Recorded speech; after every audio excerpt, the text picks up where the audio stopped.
Soyons francs, il serait très difficile de visiter la plus grande chute d'eau du monde parce qu'elle se trouve sous l'eau.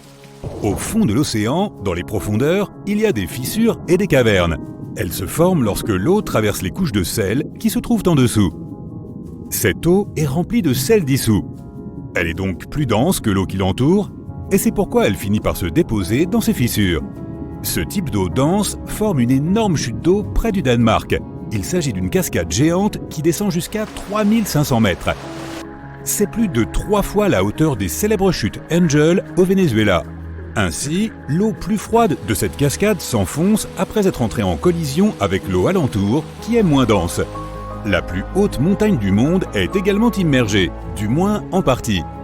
Si tu la mets côte à côte avec le mont Everest, la montagne que nous considérons comme la plus haute, l'Everest serait comme une petite colline en comparaison avec le Mauna Kea. C'est une montagne géante, mais aussi un volcan qui se trouve à moitié au-dessus de l'eau et à moitié sous l'eau. De haut en bas, elle culmine à 10 211 mètres, soit près d'1 kilomètre entier de plus que l'Everest. Le Titanic avait failli avoir une collision quelques jours avant de heurter un iceberg et de couler. C'est ce qu'un steward du navire a écrit dans une lettre à sa femme. Il a mentionné que lorsque le Titanic quittait le quai en avril 1912, il a failli entrer en collision avec le SS City of New York. Ils ont réussi à éviter cet accident et ont pris la mer pour un voyage qui allait devenir l'un des plus grands mystères et l'une des plus grandes histoires de l'histoire moderne. Donc un simple petit accrochage dans le port aurait pu sauver toutes ces vies. Waouh! Nous avons tous des empreintes digitales et des empreintes de langue uniques qui nous rendent différents les uns des autres, même les vrais jumeaux. De la même manière, tu peux identifier les lions grâce à leurs moustaches. Dans les années 1960, les scientifiques ont découvert qu'ils pouvaient identifier chacun d'entre eux grâce aux taches des babines que l'on peut voir de chaque côté du visage en ligne. Si tu t'approches pour voir, un peu plus près, eh bien peut-être qu'il va nous falloir juste faire confiance sur ce point. Il y a une certaine espèce de poisson prédateur qui peut marcher sur la Terre. Non, ce n'est pas un scénario de film, plutôt quelque chose tiré de tes pires cauchemars. Ces animaux sont appelés poissons tête de serpent, et ils sortent parfois sur la terre ferme lorsqu'ils cherchent de la nourriture. Ils ont évolué et possèdent des branchies et un organe spécial qui leur permet de respirer de l'oxygène situé dans leurs arcs branchiaux.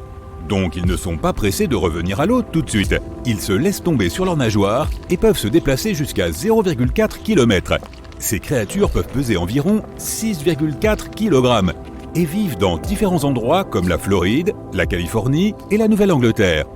Comme s'ils n'étaient pas assez effrayants, les poissons-serpents sont originaires d'Asie et d'Afrique, ce qui en fait une espèce envahissante en Amérique du Nord. Cela signifie qu'ils n'ont pas de prédateurs naturels, de sorte que leur population peut croître sans contrôle. Tu t'es déjà demandé ce que faisaient des animaux en peluche attachés à l'avant d'énormes camions ? Ces jouets sont comparables aux figures décoratives qui ornent l'étrave des navires. Ces symboles ou mascottes à l'avant sont un moyen pour les navires et les camions de révéler leur identité au monde entier. De nos jours, le but du message est de pouvoir dire que les camionneurs sont inoffensifs et sympathiques. Le besoin d'envoyer ce genre de message vient peut-être du fait que les gens voient surtout les camions de livraison comme des bêtes géantes qui dominent les voies de l'autoroute avec leurs roues à crampons qui te poussent naturellement à t'éloigner. On voit aussi parfois des animaux en peluche attachés à l'avant des camions poubelles. Ce sont souvent des jouets sauvés des ordures. Ils sont peut-être vieux et défectueux, mais ils donnent quand même un peu de personnalité et de convivialité à leur véhicule. Tout comme l'autocollant de pare-choc que tu as sur ta voiture, c'est une question de personnalisation. Si tu étais sur Mars en ce moment, tu pourrais probablement apprécier d'écouter les vents qui y soufflent. Des capteurs installés par des chercheurs sur Mars ont capté des vibrations qui se sont avérées être les premiers sons jamais enregistrés du vent martien. Tu peux entendre le vent à 1 décibel que les humains peuvent percevoir, mais tu aurais tout de même besoin de l'aide de tes écouteurs. Il y a près de 50 ans, un Français, Michel Lolito, s'est attelé à une tâche très particulière, manger un avion Cessna 150. Il a développé très tôt une tolérance peu commune pour manger des choses dangereuses. Mais où était sa maman ? En fait, il souffrait d'une maladie rare, le pica, qui donne envie de manger des choses qui ne sont généralement pas considérées comme de la nourriture, comme des jouets, de l'herbe ou dans ce cas, un avion entier. Il lui a fallu 2 ans pour finir ce gros repas rempli de métal. Et puis, il a décollé. Vénus est la seule planète de notre système solaire qui tourne dans le sens des aiguilles d'une montre. À ses débuts, le système solaire était juste un nuage de gaz et de poussière tourbillonnant, comme moi dans un parc d'attractions. À un moment donné, il s'est effondré en un disque tournant et le Soleil est resté en son centre. De ce fait, toutes les planètes se déplacent autour de l'étoile centrale sur à peu près le même plan. Les planètes tournent aussi dans le même sens, dans le sens inverse des aiguilles d'une montre si tu les observes d'en haut. Du moins, la plupart d'entre elles. Uranus tourne sur le côté et Vénus tourne dans la direction opposée. Cela est probablement dû à des astéroïdes géants qui les ont fait dévier de leur trajectoire il y a très longtemps. La majorité de notre planète est recouverte d'eau, mer, océan, lacs, rivières. Mais si toute cette eau s'évaporait et retombait sous la forme d'une tempête géante, notre planète entière serait couverte de 2,5 cm de pluie. Les choses sont un peu différentes avec l'or. Tout l'or situé dans le noyau de notre planète pourrait recouvrir la Terre d'une couche à hauteur de genou. Oui, il y a une réserve d'or dans les profondeurs. Il a coulé lorsque la Terre était encore en phase de formation, car c'est à ce moment-là que l'or était à l'état de fusion. Mais nous ne pouvons pas atteindre ce précieux métal. Trop bête! On pourrait penser qu'on peut seulement voir des arcs-en-ciel pendant la journée, mais ils peuvent aussi se produire la nuit. Ce phénomène optique rare, appelé arc-en-ciel lunaire, se produit lorsque la lumière provenant de la Lune est réfractée par des gouttelettes d'eau dans l'air. Les arcs-en-ciel lunaires sont généralement très faibles et rares, car même avec une pleine lune très brillante, la lumière produite est bien inférieure à celle du Soleil. L'inventeur des micro-ondes n'avait pas vraiment l'intention de créer l'appareil que nous connaissons aujourd'hui sous le nom de micro-ondes. En fait, il testait un magnétron de radar, qui est quelque chose comme un sifflet électrique qui produit des ondes électromagnétiques qui vibrent.